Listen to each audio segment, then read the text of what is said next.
Welcome to the Slop Farm. Enjoy the video. You start by preparing assets and access so you can build the custom, now playing quickly. Enable developer mode in Discord, open the developer portal, and create an application. Write down the client ID. Export a 128 x 128 PNG or an optimized GIF for the presence icon so it displays crisply. Once done, invite a bot if you plan to use one. This gives you an authenticated identity to update presence. Make sure you have a token stored securely. You will need it in the next steps. Now you build the logic that sends the custom presence to Discord. Using Discord, JS or Discord.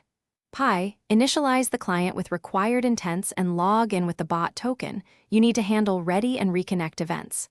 Construct the rich presence payload, include state, details, large image, start/end timestamps, and optional buttons that drives what users see. Once done, implement periodic updates and parse the media or game data you want to show, so the activity stays accurate. Finish by deploying and validating the presence across accounts and devices. Run the bot locally, then deploy with PM2, Docker, or a cloud service. Set tokens and client ID as environment vars. Test viewing the presence from another account, confirm images load, text fits Discord limits, and timestamps show correctly. Once done, monitor logs. If something breaks, check the bot token, required intents, asset keys in the developer portal, and rate limit responses. These are the common failure points to fix quickly.